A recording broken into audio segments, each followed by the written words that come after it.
거룩한 주의 날입니다. 예배천 여러분 모두에게 주의 은혜 평강이 가득하시기를 축복합니다. 옆에 한번 축복합니다. 주의 이름으로 사랑합니다. 주의 이름으로 축복합니다. 주일은 하나님께서 믿음의 백성들의 복 주시기로 작정한 날인 줄로 믿습니다. 복 있는 자리에 오신 여러분들은 다 복 있는 분들입니다. 하나님의 주신 넘치는 복으로 더 충만하게 채우시기를 원합니다. 미국의 찰스 스탠이라는 유명한 목사님이 있습니다. 그 목사님의 아들도 유명한데요, 미국 젊은이에 큰 영향을 끼치고 있는 앤디 스탠이라는 분이 있습니다. 이분이 젊은이에게 많은 영향을 끼치고 또 목회사역을 열심히 했는데 어느 날 영적인 침체가 찾아왔습니다. 이 아무리 훌륭한 목사님들도요, 영적인 침체가 올 때가 있습니다. 그것을 어떻게 극복하느냐가 더 훌륭한 하나님의 사람이 되느냐, 그렇지 못하느냐가 달려있게 되는데요, 이분이 영적 침체 속에서 방황할 때에 어떤 분이 자기를 초청을 했답니다. 그러면서 하나의 그림을 보여주었습니다. 16세기에 유명한 루벤스라는 그 화가가 있는데요, 사자굴의 다니엘이라는 작품을 보여주더랍니다. 여러분 보십시오. 아주 비싼 그림입니다. 아주 비싼 그림인데 이 사자굴에 떨어진 다니엘의 모습을 형상한 그림입니다. 이 그림을 보여주면서 뭐가 보이십니까? 라고 물었습니다. 여러분 뭐가 보이십니까? 사자도 보이고요, 또 다니엘도 기도하는 다니엘의 모습도 보이고요, 또 그 위로 열려진 하늘에서 빛이 내리는 것도 볼 수 있습니다. 여러분이 보시는 것처럼 그것을 말했습니다. 그랬더니 그거 말고 또 다른 것 보이는 게 없습니까? 라고 묻더랍니다. 여러분 그거 말고 또 뭐가 저 그림에서 포인트라고 생각하십니까? 시간을 갖고 잘 한번 집에 가서 인터넷 쳐보시면 저 그림이 떠 있습니다. 한번 보십시오. 실은 루벤스가 저 그림을 그릴 때 가장 큰 포인트는 사자도 아니고 뭐 주변의 배경이 아닙니다. 열려진 저 구멍, 그 빛이 들어온 하늘을 향해서 바라보고 있는 다니엘의 눈빛에 가장 큰 초점이 있었다라는 거예요. 그 다니엘의 눈빛은 사자를 보고 있는 것이 아니라 누구를 보고 있을까요? 바로 살아계신 하나님을 바라보고 있었다라는 거예요. 여러분 우리 인생의 여정 가운데 사자굴에 떨어지는 것 같은 그런 어려움이 직면할 때가 있습니다. 내 힘으로 내 능력으로 도저히 그 사자를 제압할 수 없는 안타까움에 떨어질 때가 있다라는 거예요. 여러분 그때 사자를 보면 어떻게 될까요? 아무리 다니엘이 믿음이 좋은 사람이라도 그 시선이 사자를 바라봤다면 그런 낙심할 수밖에 없을 겁니다. 아마 떨어지는 순간 기절했을지도 모릅니다. 그런데 다니엘의 눈빛은 사자가 아닌 하늘을 향해 있었다라는 거예요. 바로 살아계신 하나님을 바라보면서 간절한 마음으로 하나님의 도우심을 기대했다라는 것이죠. 그 결과는 무엇입니까? 상황과 환경과 조건을 보지 않고 살아계신 하나님을 바라보며 간절히 기도했을 때에 자기 옆에 으르렁거리고 있던 사자를 양처럼 온순하게 만드시는 하나님의 기적이 임한 줄로 믿습니다. 자기를 죽이려 했던 모든 사람들을 없애게 하시고 하나님을 알지 못하던 그 왕까지도 구원받게 하시는 하나님의 구원의 역사가 일어났다라는 것이죠. 여러분 우리의 삶 속에 다가오는 모든 고통에는 하나님의 뜻이 있는 줄로 믿습니다. 때론 내가 감당할 수 없고 내가 어찌할 수 없는 그런 절망적인 상황이라 할지라도 그 고통 속에 고난 속에는 우리가 알지 못하는 하나님의 뜻이 담겨 있다라는 거예요. 문제는 우리가 그 위기에 봉착했을 때, 그 어려움에 직면했을 때 어떻게 그 위기를 뚫고 나갈 수 있느냐라는 거지. 우리가 사자를 보면 낙심할 수밖에 없지만 여전히 그 사자굴 속에도 함께 하시는 하나님을 믿음의 눈으로 바라볼 때 우리는 승리하게 될 줄로 믿습니다. 그렇다고 오늘 우리의 삶 가운데 다가오는 모든 어려움들, 아픔들, 고통들 속에는 우리에게 하신 하나님의 놀라운 계획이 있다는 것이죠. 하나님의 뜻이 있다는 것이죠. 오늘 그 사실을 본문을 통해서 보게 됩니다. 오늘 본문 말씀은 그때에라는 단어로 시작을 하고 있습니다. 그때는 언제겠습니까? 그 뒤에 설명이 나와 있습니다. 스데반의 일로 일어난 환난으로 말미암아 흩어진 자들이 베니게와 구브로 안디옥까지 이르러 유대인에게만 말씀을 전하는데, 바로 그때는 스데반의 순교로 인해서 예루살렘 중심의 기독교 공동체 안에 엄청난 박해와 핍박이 일어난 때를 의미합니다. 왜 그럼 하나님께서 하나님을 믿고 예수를 그리스도로 고백하는 그 공동체 안에 이런 엄청난 핍박과 박해를 주셨느냐라는 것입니다. 거기에는 분명한 이유가 있습니다. 오늘 말씀에 본 것처럼 그들은 유대인에게만 복음을 전했다 그랬습니다. 이미 지난주 그 전주의 설교에서 말씀드린 것처럼 예수님이 십자가에 달려 죽으시고 부활하신 후에 승천하셨습니다. 그리고 사도들을 중심으로 예수의 복음이 전파되기 시작을 합니다. 그런데 여전히 사도들마저도 예수 그리스도의 복음은 유대인들에게만 유효한 것으로 생각했다라는 거예요.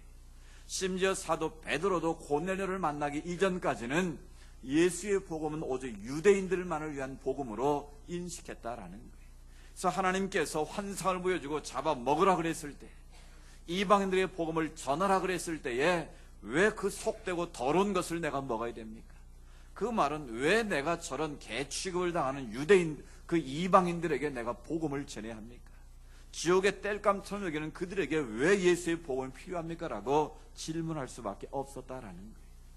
따라서 당시의 모든 그리스도인 공동체는 유대인들에게만 복음을 전하려고 애를 썼다라는 거예요. 이방인들을 향해서는 관심을 두지 않았다라는 거죠. 근데 주님은 분명히 말씀하셨습니다. 사도행전 1장 8절에 오직 성령이 너에게 임하시면 너희가 권능을 받고 예루살렘 유대인 공동체를 말합니다. 다음에 사마리아, 같은 유대인이었지만 피가 섞여서 이방인 취급을 당하는 그 이웃인 사마리아, 그리고 유대, 그 지역의 범위를 더 넓혀서 유대와 땅 끝까지 예수의 복음을 증언해야 된다고 분명히 말씀하십니다. 근데 여전히 사도들과 그 당시의 히브리파 유대인들은 유대인들에게만 하나님의 복음이 필요한 것처럼 그렇게 생활을 했고 또 그렇게 전했다라는 거예요. 그래서 예루살렘 중심의 기독교가 사마리아와 또 유대 전 지역으로 땅끝까지 확산되지 못하는 안타까움이 있었다라는 거예요. 바로 그때 하나님께서는 스데반의 순교의 사건을 일으키십니다. 그리고 흩어지지 않으려고 하는 그 유대인 공동체를, 기독교 공동체를 하나님께서는 의도적으로 흩으셨다라는 거예요. 여기에 하나님 말씀하시는 중요한 교훈이 담겨져 있습니다. 우리들의 삶이 현실에 안주하고자 할 때 하나님의 거룩하신 뜻을 깨닫지 못하고 하나님 우리에게 주신 본질적인 사명을 깨닫지 못하고 개인이든 교회든 현실에 안주하고자 할 때 하나님께서는 때로는 스데반 같은 순교의 사건을 통해서, 때로는 엄청난 박해나 고난의 과정을 통해서 우리를 의도적으로 흩으실 때가 있다는 거예요. 하나님의 교회마저도 하나님께서 하나님의 방법으로 깨뜨리셔서라도 흩으실 때가 있다라는 것이죠. 그러나 분명한 것은 교회가 깨져서 흩어지는 것은 정상적인 방법이 아닙니다. 그러나 하나님께서는 교회가 본질적인 사명을 감당하지 못하고 계속 현실에 안주하고 친목단체처럼 동료의식을 가지고 끼리끼리만 어울려서 하나님의 본질을 망각하게 될 때는 하나님께서 의도적으로 흩으실 수 있다라는 거예요. 그건 하나님의 최선이 아닌 하나님의 차선책으로 그렇게 하실 수도 있다라는 거예요.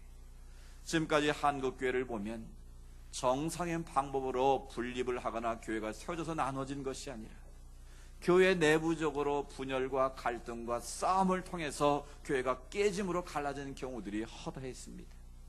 물론 이건 하나님이 원하시는 방법이 아닙니다. 그런데 하나님께서는 교회가 본질적인 사명을 잃어버리고 현실에 안주할 때에 하나님이 기뻐하시는 선교의 사명을 감당하지 못할 때 의도적으로 차선책으로라도 그렇게 하실 때가 있다라는 거예요. 어제 용천내 아동군 앞에 그 임원들이 저희 교회에서 모였습니다. 어린이대회 평가회차 모였는데 그 식사를 하는데 어떤 한 분이 저에게 이런 뜨끔한 말을 했습니다. 목사님, 요즘 성도들이 예수 믿기 참 어렵습니다. 그 말을 탁 던지더라고요. 근데 순간적으로 제 마음속에 그 말이 두 가지 의미로 다가왔습니다. 한 가지는, 목사님, 요즘 성도들이 처한 삶의 환경이 너무 어렵습니다. 직장 생활도 만만치 않고 또 뭐 퇴직에 대한 압력도 있고 또 하루아침에 회사가 부도나기도 하고, 그래서 이 직장 생활, 이 사업을 하는 분들 모든 것들이 녹록지 않다라는 거죠. 그래서 이 시대에 어렵고 힘든 상황 속에서 예수 믿기가 쉽지 않다, 그런 말로 하나는 들렸고요. 또 다른 하나는 그렇게 들렸습니다. 목사님 때문에 예수 믿기 힘듭니다. 그렇게 들리더라고요. 그분이 그 말을 한 데는 이 후자에 더 무게가 있었던 것 같습니다. 왜냐하면 그 교회가 목사님과 성도의 갈등 때문에 지금 분규에 휩싸여 있거든요. 그러니까 목사 때문에 예수 믿기 힘들다. 그 말을 들으니까 제 가슴이 철렁하더라고요. 여러분도 저 때문에 예수 믿기 힘드십니까? 그러시면 빨리 저에게 찾아오시기 바랍니다. 그래야 여러분도 살고 저도 살 수 있기 때문에 그렇습니다. 여러분, 목사가 여러분을 진리의 말씀으로 인도하고 삶에 지친 영혼들을 위로하고 하나님의 말씀에 소망을 주고 세상에 있는 지혜와 능력을 주어야 되는데, 또 하나님의 선교를 감당할 수 있는 동기를 부여하고 이 공동체를 하나님 보시 아름다운 공동체를 이끌어가야 되는데, 오히려 목사 때문에 예수 믿기 힘들다는 말이 나오고 있다면 참으로 안타까운 일이 아닐 수 없다라는 것. 그런데 의외로 이런 교회들이 많다라는 거예요. 우리 통합 즉 8천여 개 교회 가운데 적어도 80%가 이런 분규 가운데 있다라는 거예요.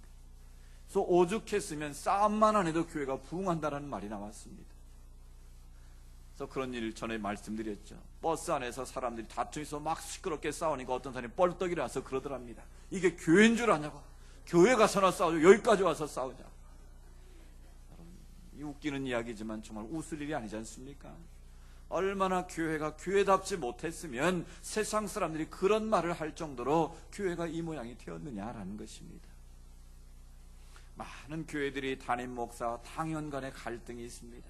또 당회와 또 안수집사, 재직들 간의 갈등이 있고요. 그래서 보이지 않는 알력과 신경전 때문에 많은 교회들이 소모적인 논쟁 속에 휩싸여 있다라는 거예요. 그래서 어떤 목사님들은 회를 안 먹습니다. 왜 안 드신 줄 아세요?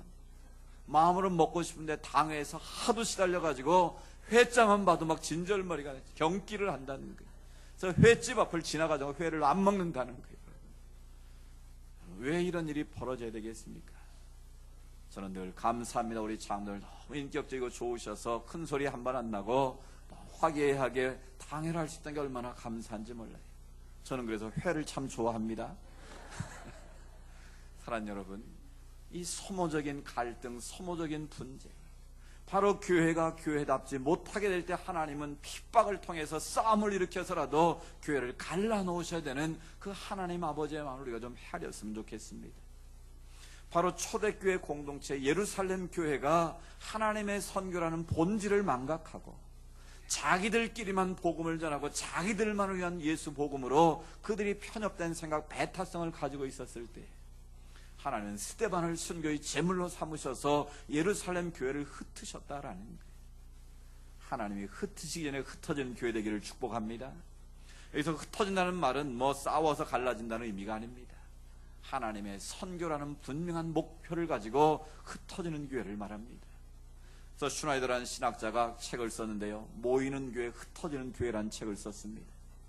모이는 교회는 물론 우리가 세상에서 하나님의 교회로 모여야 되지만 계속 모여있기만 한 교회는 부패한다는 거예요. 썩는다는 거예요. 물이 모이기만 하면 썩지 않습니까? 흘려보내야죠. 사해바다가 죽음의 바다가 된 이유는 물을 받아들이기만 하지 흘려보내지 않기 때문인 것 아니겠습니까? 그러나 요단강은 물을 받아들여서 계속 흘려보내기 때문에 기름진 물고기가 풍성한 그런 요단강이 되는 것이죠. 마찬가지입니다. 하나님의 교회가 하나님의 백성들이 모여서 우리끼리 교제하고 우리끼리 즐겁고 우리끼리 생활한다면 그건 침묵단체지 하나님의 교회는 아니라는 거예요. 그래서 우리 교회는 더 힘있게 흩어지는 교회로, 세상을 향해서 나아가는 교회로 계속 힘써야 될 줄로 믿습니다. 그래서 저희 교회가 선교사를 파송하고 또 선교사들을 후원하고 농어촌 자립대상 교회들을 돕고 방송 선교를 하고 또 교회를 개척한 이유가 무엇이겠습니까? 이런 가운데 그런 마음이 드는 분이 있으실 거예요. 우리 교회도 좀 더 시설 투자를 하고 좀 성도들이 신앙생활하기 편하게 그런 환경을 만들어주면 좋겠는데 왜 이렇게 선교에 그냥 우리가 예산을 집중해서 쓰나? 저도 그 마음은 충분히 이해합니다. 여러분, 분명한 것은 교회의 본질은 하나님의 선교에 있는 줄로 믿습니다. 우리가 좀 불편해도, 우리가 좀 힘들어도 우리가 절약해서 선교사를 파송하고 지역사회를 섬기고 우리가 자립대상 교회들을 도와서 그들도 함께 성장해서 이 땅에 하나님 나라를 이루는 것이 주의 뜻이 아니겠습니까? 저는 어제도 이 말씀 중에서 마음에 기쁨이 있었습니다. 우리 성교가 20주년 기념교회로 보배로운 교회를 동탄에 영통에 세웠는데 그 교회가 16년 만에 놀랍도록 부흥을 해서 2,000평이 넘는 큰 교회를 세우고 입당한다는 데 얼마나 기쁜 일이 아니겠습니까, 여러분? 역사가 우리보다 훨씬 오래됐고 교회 규모가 우리보다 몇 배 큰 교회도 교회 하나 개척하지 않고 오직 교회 세우고 오직 교회를 넓히는 데만 그런 힘쓰는 그런 교회들도 많이 있습니다. 근데 저희 교회는 작지만 또 세계의 개척교회를 세워서 그 교회들이 이렇게 훌륭하게 성장하고 있는 게 아름답지 않습니까? 저는 이것이 교회가 할 일이고 하나님이 기뻐하시는 본질이라고 생각합니다. 그런데 우리끼리 자꾸 모이게 되면 하나님께서 하나님의 방법으로 흩으신다라는 거예요. 왜 한국교회 이렇게 깨지고 아픔과 상처가 많습니까? 하나님의 선교라는 본질에 충실하지 못하고 눈에 보이는 개인적인 야망이나 욕심에 매이게 되고 정치하는 일에 관심을 보이게 될 때, 그 본질에서 벗어날 때 하나님이 깨뜨리셨다라는 거예요. 우리가 이런 부분을 회개하면서 우리 성교는 앞으로 더 지속적으로 하나님의 선교를 감당할 수 있기를 원합니다. 더 많은 하나님의 교회를 세워서 우리가 갈 수 없는 그곳에 하나님의 교회를 통해서 더 많은 전도와 선교 역사가 이루어지기를 축복합니다. 그런 거룩한 부르심으로 우리가 부름받았다는 것, 또 그런 교회를 우리가 섬기고 있다는 것, 또 그런 교회에서 우리가 하나님께 예배한다는 것이 은혜요 축복인 줄로 믿습니다. 저는 늘 감사합니다. 우리 교회를 화목하게 하시고 평안한 가운데 샬롬의 관계로 우리를 이끌으신 하나님의 은총에 대해서 저는 늘 감사하고 있습니다. 이 평안이 깨지지 않도록 우리가 더 힘있게 하나님의 선교의 본질을 잘 감당할 수 있는 은혜로운 교회가 될 수 있기를 축복합니다. 그때에 바로 스데반의 순교로 환난이 일어나서 하나님께서 예루살렘 교회를 흩으셨다라는 거예요. 그 흩어진 사람들이 어디로 갔습니까? 그 사람들이 구브로로 갔습니다. 구브로는 어디를 말할까요? 오늘날 시리아와 레바논의 접경 해안 지역을 말합니다. 바로 예루살렘에서 북쪽으로 올라가게 된 것입니다. 그리고 또 어디로 갔습니까? 베니게가 바로 레바논과 그 시리아의 접경 지역을 말하고요. 구브로는 오늘날 사이프러스, 키프로스라는 이 지중해 연안의 섬입니다. 바로 섬 쪽으로 해서 로마를 향해서 복음이 전달되어 흩어졌고요. 또 안디옥, 예루살렘에서 북쪽으로 한참 올라가면 터키 남쪽에 이 실루기아 안디옥이라는 데가 있습니다. 이 실루기아라는 지역이 바로 이 시리아 안디옥을 의미하는 단어입니다. 바로 이 시리아 안디옥이 장차 이방 선교의 전초기지가 되고 그곳이 바로 하나님 선교의 기지가 되고 이방 최초의 교회가 세워지는 아름다운 자리가 되었다라는 사실이에요. 여기서 오늘 포커스는 바로 흩어진 사람들이라는 단어입니다. 그들이 흩어졌습니다. 흩어져서 이 여러 지역으로 가서 복음을 전하게 되는데요. 그 중에 구브로와 구레네 몇 사람이 중요합니다. 흩어진 사람들 가운데 몇 사람이, 이 구레네라는 말은 오늘날 아프리카 북쪽의 리비아 지역을 말합니다. 그 사람들이 안디옥까지 이르러서 복음을 전했다라는 거예요. 그러니까 예루살렘 북쪽 한참 위로 올라가서 터키 남쪽인 안디옥에 가서 복음을 전했는데 그들은 누구에게 전했다고요? 헬라인에게도 말하여 주 예수를 전파했다라는 거예요. 이제 선교의 대상이 바뀌었다는 것을 말합니다. 지금까지 사도들을 중심으로 한 예루살렘 기독교 공동체는 유대인들만을 위해서 복음을 전했는데 흩어진 몇몇 사람들에 의해서 안디옥에서는 헬라 사람들, 즉 이방인에게도 하나님의 복음이 전달되었다는 것입니다. 근데 왜 하필이면 많은 이방 나라들 가운데 안디옥에 있느냐가 중요합니다. 당시 안디옥은 지중해 연안에 있는 해안 도시였고요. 인구가 50만 명이나 됐습니다. 당시에 세계 빅3의 도시가 있었는데 첫 번째는 로마였고 두 번째는 알렉산드리아, 이집트의 알렉산드리아고 세 번째는 오늘 이 터키 남부의 이 안디옥이었습니다. 근데 이 안디옥은 로마의 그런 정치적인 제도가 있었고요. 그다음에 헬라적인 아름다움을 추구하는 도시였고요. 동양의 부가 어우러진 그런 도시였습니다.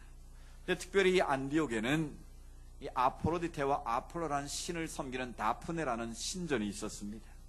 그 신전에는 항상 그 신을 즐겁게 하기 위해서 신전에 창기들이 있었습니다. 그래서 신전을 중심으로 성적인 방탕과 방탕함이 그 주변에 넘쳐났던 곳입니다. 한마디로 말하면 안디옥은 우상숭배와 성적인 방탐에 있는 음란한 도시였다라는 거예요. 그런데 바로 그들 가운데 몇몇 사람이 들어가서 하나님의 복음을 전했다라는 거예요. 이 몇몇 사람들을 한번 생각해 보십시오. 그 사람들은 이름조차 오늘 성경에 기록하지 않았습니다.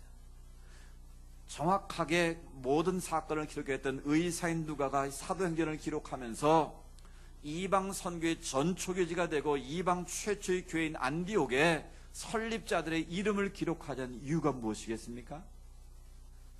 오늘 같으면 설립자에서 이름을 머릿돌에 새길 법도 한데 왜 이방 최초로 설립된 이 안디옥 교회의 설립자의 이름을 밝히지 않았느냐라는 거예요. 그것은 교회의 주인은 오직 하나님이심을 상대로 보여주는 것인 줄로 믿습니다.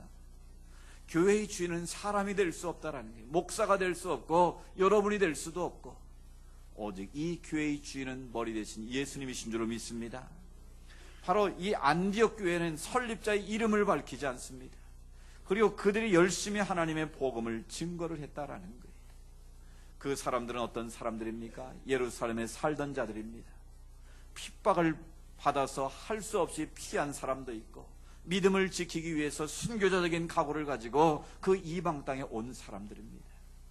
그러면 그들의 생계조차 어렵지 않겠습니까? 지금 예루살렘에 살다가 멀리 다른 이방 수리아 안디옥에 와서 그들이 살아가는데 얼마나 힘들었겠습니까? 살 집이 있었겠습니까? 경제적인 부유함이 있었겠습니까? 그런데 그들은 자기들의 집을 짓지 않았다라는 거예요. 자기들의 생계를 위해서 먼저 애쓰지 않았다라는 거예요. 바로 우상을 섬기는 방탕한 도시인 안디옥에 있는 사람들을 불쌍히 여기는 마음으로 예수의 복음을 증거한 줄로 믿습니다. 바로 그 사람들의 열정과 헌신을 통해서 우상의 도시, 음란의 도시 안디옥이 바로 이방의 최초로 하나님의 교회가 세워진 것이지. 그리고 그곳에 바로 이방 선교의 최초의 전초기지인 바나바와 바울을 파송하는 선교하는 교회가 되었다라는 사실입니다. 사랑하는 여러분, 오늘 우리의 삶 속에서 가장 중요한 것이 무엇이겠습니까? 의식주 중요합니다. 그러나 그것보다 더 중요한 것은 나를 구원하시고 나를 부르신 하나님의 사명을 깨닫는 것입니다. 왜 하나님께서 이 성교회를 이곳에 세우셨겠습니까? 이 교회를 세우신 하나님의 뜻을 우리가 바르게 깨닫는 것입니다. 그 뜻을 깨닫는다면 우리는 생명의 복음을 전하지 않을 수 없다라는 사실입니다. 6.25 때 북한에서 피난 온 분들이 자기들의 집을 세우지 않고 먼저 영락교회를 세웠다는 것 아니겠습니까? 많은 분들이 돌아갔지만 지금도 그분들은 대를 이어서 영락교회를 섬기는 이유가 있습니다. 바로 자기들의 할아버지 할머니가 자기 부모들이 그 어렵고 힘든 피난길에서도 자기 집을 먼저 세우지 않고 하나님을 예배하는 예배당을 먼저 세우고 그 성령의 힘을 얻고 능력을 얻고 세상을 이길 수 있는 힘을 얻었다라는 거예요.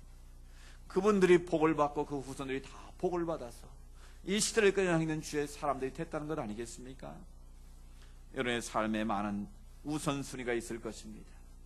그러나 그 무엇보다도 하나님 내게 주신 생명 살린 사명의 우선순위를 두게 될 때 하나님이 여러분의 삶을 책임질 줄로 믿습니다.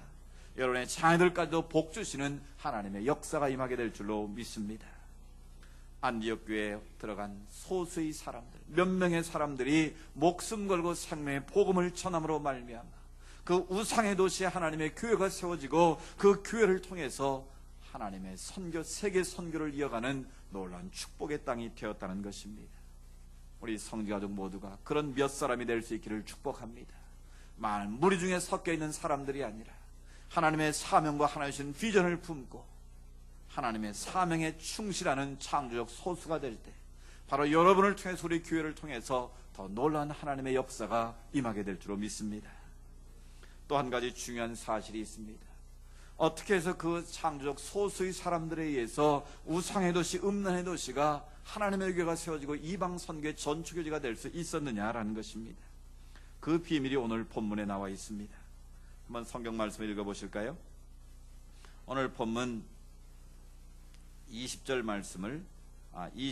말씀을 같이 읽습니다. 시작. 주의 손이 그들과 함께 하심에 수많은 사람들이 믿고 주께 돌아오더라. 아멘.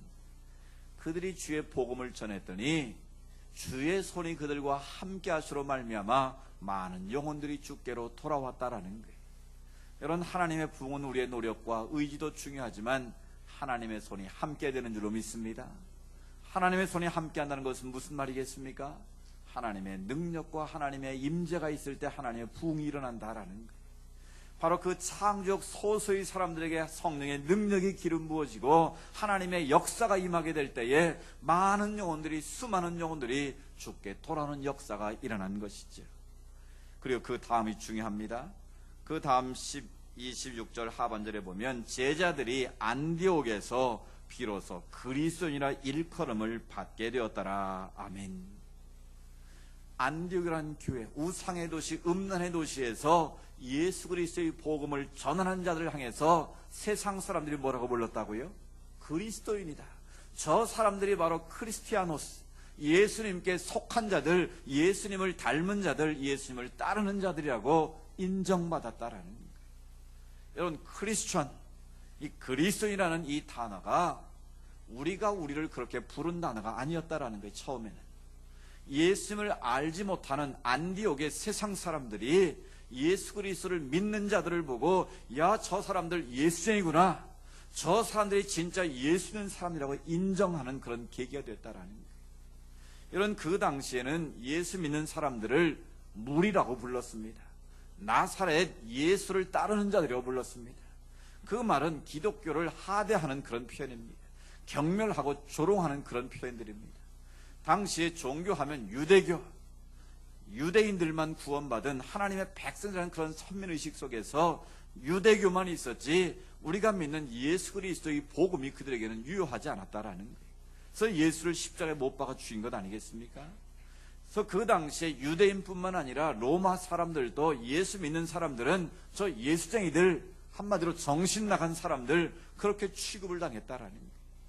그런 경멸과 조롱의 대상이었던 그리스도인들이 비로소 안디옥에서 정말 예수님을 따르는 사람들, 예수님께 속한 자들, 예수님의 향기가 나는 사람들로 인정받았다라는 거예요. 오늘 우리가 세상에서 그리스도로 인정받기를 축복합니다. 교회 다니는 사람이 아니라 누가 봐도 아, 저 사람은 예수 믿는 사람이야, 예수님께 속한 사, 예수님을 따르는 사람이야, 그렇게 인정받아야 되지 않겠습니까? 그 비결이 무엇일까요? 안디옥 교회에 있는 창조적 소수의 몇몇 사람들은 복음을 입으로만 전한 것이 아니었다라는 거예요. 그들의 말과 그들의 삶과 그들의 모든 태도가 구별되었다라는 것입니다. 누가 봐도 저 사람은 경건한 예수 믿는 사람, 정말 예수님을 따르는 사람, 누가 봐도 예수님을 닮은 사람들로 보여졌다라는 것이죠. 그런 점에서 오늘 우리가 반성해야 될 점이 많이 있지 않겠습니까? 과연 우리가 세상에 나가서 사람들이, 세상 사람들이 나를 보고 아, 저 사람 정말 예수 믿는 사람이야, 저 사람은 정말 진짜 예수쟁이야, 저 사람 우리가 감히 건드릴 수 없는 사람이야, 우리가 세상에 그런 거룩한 두려움을 두는 사람이 되지 않겠습니까? 바로 안디옥 교회 성도들은, 안디옥 교회 소수의 복음 전한 자들은 바로 그런 삶을 살았다라는 거예요. 바로 그런 모습을 보여주었기 때문에 세상 사람들이 그 사람들을 보고 예수쟁이라고, 정말 진짜 예수인 사람이라고 인정받았다라는 거예요. 우리 모든 성도들이 그렇게 인정받기를 축복합니다. 여러분, 이웃들과의 관계 속에서, 직장에서, 사업자의 모든 사람의 관계 속에서 야, 저 사람은 정말 예수 믿는 사람이야, 저 사람은 정말 예수님께 속한 사람이야, 그래서 감히 여러분을 건드리지 못하는 그런 거룩한 두려움을 줄 수 있는 진짜 그리스도인 될 수 있기를 원합니다. 바로 그런 사람들이 있었기 때문에 그 우상의 도시, 음란의 도시 안디옥에 하나님의 교회가 세워졌고 수많은 사람이 주께 돌아옴으로 말미암아 이방 선교의 전초 기지가 될 수 있었던 것입니다. 바로 하나님의 능력을 의지하고 거룩하고 구별된 삶을 살 때에 그런 하나님의 역사가 일어나는 것이죠. 어제 예수마을교회 성경 장학일 목사님이 제게 사연을 하나 보냈습니다. 카톡으로 긴 사연을 보냈는데 그 내용은 이런 것이었습니다. 자기 교회 집사님 가운데 안희성 씨란 분이 있는데 갑자기 암이 걸렸대요. 위암이 걸렸는데 얼마나 그 암이 퍼졌는지 뼈까지 암이 전이가 됐고 식도까지 암이 달라붙어 잡힐 정도였대요. 그래서 물 한 모금 못 삼키고 의사가 3주밖에 못 삽니다. 그래서 할 수 없이 집으로 이제 모셔왔는데 물 한 모금 못 먹고 뭐 아무 처치를 못 하니까 얼마나 고통스럽겠습니까? 그런데 일주일 만에 체중이 18kg가 빠지더랍니다. 세제 목사님이 그 소식을 듣고 신방을 갔답니다. 신방을 가서 간절히 말씀을 읽고 이제 기도를 하는데, 그분이 그 기도를 받는 가운데 한 단어가 자기 머릿속에 싹 스치면서 지나가더라는 거예요. 그 단어가 뭐였냐면 엔학고레. 엔학고레. 제가 전에 설교를 한번 한 적이 있는데 대부분 기억을 못 하실 것 같습니다. 이 사사기에 나오는 말씀인데요, 이 삼손이라는 사사가 블레셋과 이스라엘 3,000명을 쳐서 죽였습니다. 그런데 너무 이제 지치고 힘이 빠져서 목이 말라 죽을 지경입니다. 그런 상황에서 삼손이 하나님께 부르짖어 기도합니다. 하나님, 이 우묵한 곳을 터치셔서 나에게 물을 주십시오. 그랬더니 실제로 그 우묵한 곳에 샘이 터지면서 물이 솟았습니다.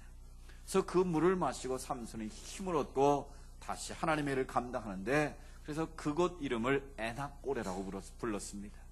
그 에낙고레 말의 의미는 부르짖는 자의 샘, 그런 뜻이에요. 그러니까 하나님 앞에 죽음의 상황에서 부르짖어 기도했더니 하나님이 그 기도를 들으시고 응답하셨다라는 그런 뜻이죠. 즉 하나님의 기적이 일어나는 장소라는 것이죠. 근데 그 집사님이, 목사님이 기도하는데 그 말씀이 딱 떠오르더라는 거예요. 근데 그때마다 자기가 그 말이 무슨 의미인지를 몰라서 인터넷으로 쳐봤다라는 거예요. 그랬더니 바로 그런 하나님의 기적이라는 장소더라는 거예요. 그 순간 자기 마음속에 그 말씀이 믿어지더라는 거예요. 아, 삼손을 살리신 하나님께서 나를 살리시겠구나. 그 믿음이 확 들어오더라는 거예요. 할렐루야. 그래서 그때부터 하나님 앞에 엎드려 기도하는데 지금까지 잘못된 삶을 회개했다는 거예요. 그분이 시의원까지 했답니다. 정치적인 야망을 품고 세상에서 자기가 정치로 한번 출세해보겠다고 하나님도 잊어버리고 자기 마음대로 살아왔는데, 하나님께서 나를 깨우치고자 하는 하나님의 뜻이구나, 하나님의 뜻이 이 안에 담겨 있구나. 그래서 오히려 하나님 앞에 그 뜻을 깨우치셔서 감사합니다라고 통곡하며 기도했다라는 거예요. 내 의사가 3주밖에 살지 못한다고 했는데요, 하나님께서 눈물로 통곡하며 기도하는 가운데 암덩이가 다 녹아져서 그분이 완치됐다는 거예요. 할렐루야. 세상에서 불가한 일이 하나님이 역사하신 지금도 일어난 줄로 믿습니다. 그래서 이분이 너무너무 감사해서 이제 세상적인 야망 욕심 다 내려놓고 내가 땅끝까지 주의 복음 전하겠습니다, 그런 비전을 품고 감신대 신대원에 입학했다라는 거예요. 그런데 신학을 공부하신 이분이 너무 나를 구원한 하나님의 은혜가 감사하니까 견딜 수가 없는 거예요. 그래서 절망 가운데 살고 있는 사람, 특별히 암으로 인해 고통받고 있는 사람들에게 뭔가 희망을 주겠다고 생각을 했던지 어제 그저께 조선일보에 광고를 냈다는 거예요. 그래서 그 광고를 사진으로 찍어서 사연과 함께 보내준 거예요. 이런 그 신문 광고를 이분이 개인적으로 어떻게 냈는지 한번 제가 읽어드릴게요. 암 환우 그리고 가족 여러분, 진정으로 구원합니다. 예수 안에서 암은 충분히 이길 수 있습니다. 바람에 찔리고 고통이 구름을 찌를지라도 아멘, 아멘 뿐입니다. 이 마지막 말이 중요합니다. 아멘, 아멘 뿐입니다. 이해되셨죠? 아멘, 아멘 뿐입니다. 무슨 말이겠습니까? 하나님 앞에서 암이 걸렸을지라도 아멘으로 순종하면 하나님이 기적을 베푸신다는 거예요. 암 걸렸다 다 병원 가지 말라는 말이 아닙니다. 죄가 치료를 받되 지금도 살아계셔서 역사하신 그 하나님의 능력을 우리가 바라보라는 거예요.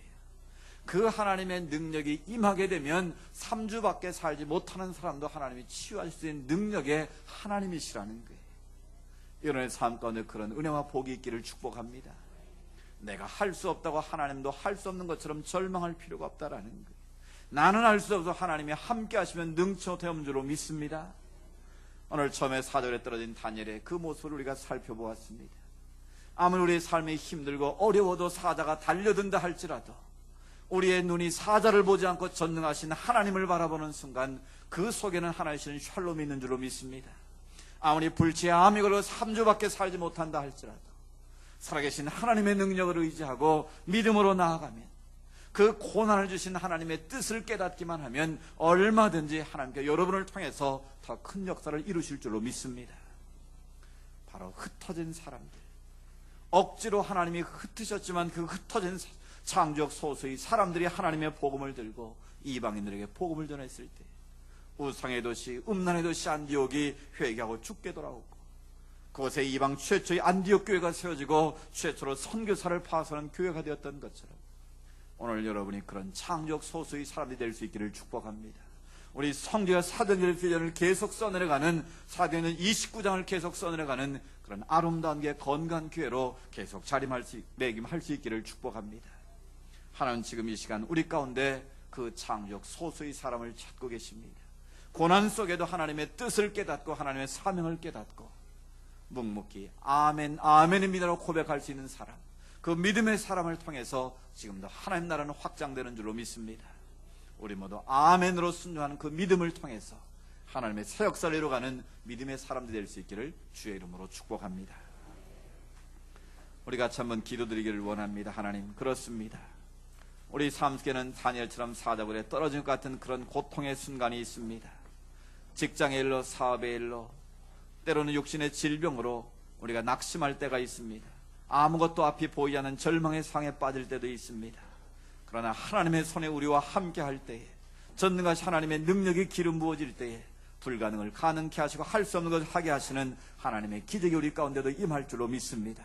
하나님, 우리에게 성령의 능력을 기름 부어주시고 우리에게 사명을 깨우쳐 주셔서 그 사명 붙들고 충성할 때에 바로 우리를 통해서, 우리 교회를 통해서 하나님의 놀라운 기적이, 하나님의 역사가 나타나게 하옵소서.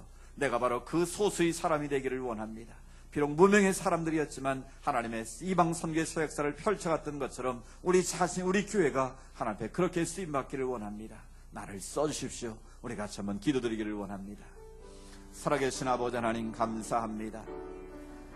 하나님께서 스데반의 순교로 인하여 예루살렘 중심의 교회를 흩으셨습니다. 그들이 현실의 삶에 안주할 때 하나님께서 억지로라도 그들을 흩으셔서 수리 안디옥에 하나님의 아버지 하나님 선교의 센터를 세우시고 그들을 통해 하나님의 선교가 이루어진 것을 바라봅니다.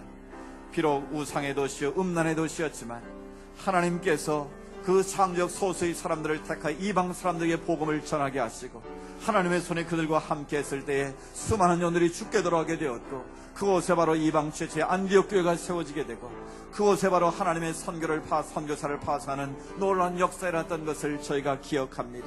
우리 자신이 바로 하나님이 찾으시는 그 창조적 소수의 사람들이 되기를 원합니다. 우리 자신들이 바로 하나님이 찾으시는, 하나님이 기뻐하시는 하나님의 사람들이 되기를 원합니다. 그래, 우리 하나님의 백성들이 하나님의 기적을 맛보게 하시고 하나님의 새로운 역사를 써내가는 성도들 되게 하옵소서. 하나님이 찾으시는 하나님의 사람들, 하나님이 기뻐하시는 이 성지교회가 될 수 있도록 하나님이 역사하여 주시옵소서. 그래, 우리 모두 하나님께 영광 돌리게 하시고 하나님의 역사를 새롭게 펼쳐나가는 아름다운 성도, 아름다운 교회 될 수 있도록 은혜 베풀어 주시옵소서. 주님을 사랑합니다. 주님의 이름을 높여드립니다. 살아계신 아버지 하나님, 감사합니다. 예루살렘 교회가 현실에 안주하고 자기들만한 복음으로 배타적이고 편협성에 빠져 있을 때 하나님께서 스데반의 순교와 핍박을 통해서 그들을 흩으셨던 것을 기억합니다. 억지로 흩어지는 교회가 아니라 자발적으로 하나님의 선교로 해서 흩어질 수 있는 지혜로운 성도, 지혜로운 우리 성교회가 될 수 있기를 원합니다. 바로 이방 최초의 안디옥 교회, 이방 최초로 선교사를 파송한 안디옥 교회는 바로 창조적 소수의 헌신된 사람들에 의해서 세워졌음을 믿습니다. 그들이 하나님의 복음의 열정에 사로잡히게 되고 그들이 그리스도에 인정받을 만큼 거룩하고 구별된 삶을 살았을 때 주의 능력이 그들 가운데 함께했고 수많은 사람들이 죽게 돌아오는 하나님의 역사가 일어나는 것을 믿습니다. 우리가 비록 부족하고 연약하지만 성령 우리 가운데 기름 부어주셔서 전능하신 하나님의 손이 우리를 붙잡게 하시고 그 하나님의 손에 이끌리게 하여 주시옵소서. 아무리 사자굴에 떨어지고 절망의 상황에 있을지라도 아멘으로 순종하여 하나님께 영광 돌리게 하옵소서. 하나님의 기적을 맛보게 하시고 하나님의 살아계심을 마음껏 증거하게 하옵소서. 그리고 우리 성교회가 세상을 향하여 끊임없이 하나님의 선교를 흩어지게 하시고 더 많은 교회를 세워 더 많은 선교사를 파송하고 선교적인 일을 감당하게 하셔서 하나님이 이 시대에 찾으시는 건강한 교회, 하나님을 기쁘시게 하는 교회로 든든히 세워지게 하옵소서. 오늘도 우리 가운데 그 창조의 소수의 헌신자를 찾으시는 아버지 하나님, 우리가 바로 그 한 사람이 되기를 원합니다. 우리 교회가 바로 하나님이 찾으시는 바로 그 교회가 되기를 원합니다. 하나님이 역사하여 주시옵소서. 날마다 승리하며 하나님의 기적을 선포하는 거룩한 주의 백성들 되게 하옵소서. 예수님의 이름으로 기도드리옵나이다. 아멘. 우리 다 같이 일어나셔서 파수연찬 같이 부르겠습니다.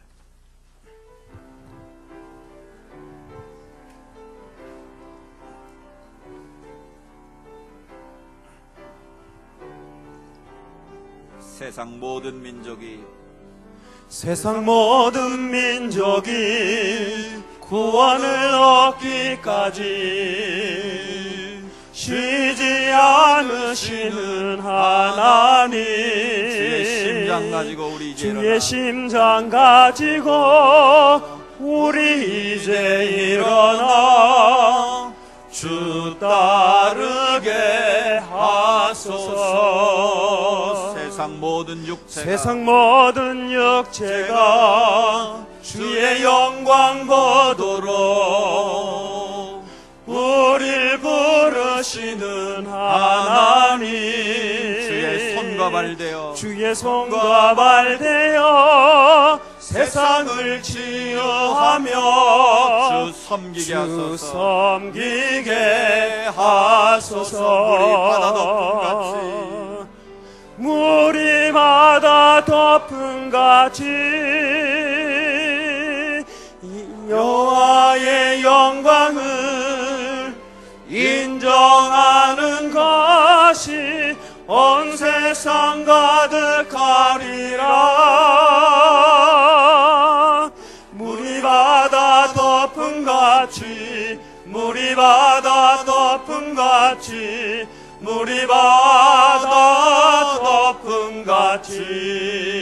보리라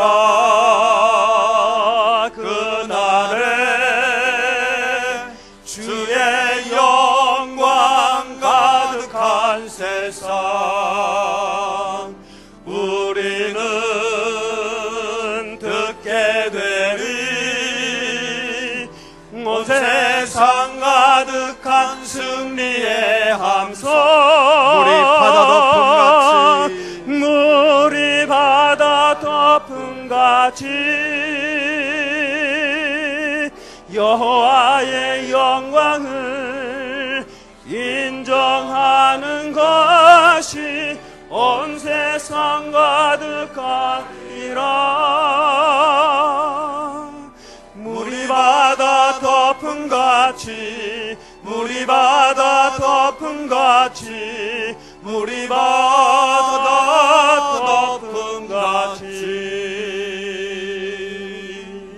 아멘. 길이요 진리요 생명 되시는 예수 그리스도의 은혜와 하나님 아버지의 극진하신 사랑하심과 성령님의 인도하시고 위로하시고 교제하심의 역사가 소수의 하나님의 사명에 감동을 받아 땅까지 하나님의 선교를 감당했던 그 사람들의 믿음과 열정을 본받아서 예수 그리스도의 복음의 증인으로 살겠습니다 고백하며 세상에 나가는 주의 백성들 머리머리 위에 하나님께서 택하시고 목주신 성지재단 위에 이 나라와 이 민족 위에 이제로부터 영원토록 함께 하시기를 간절히 축원하옵나이다. 아멘.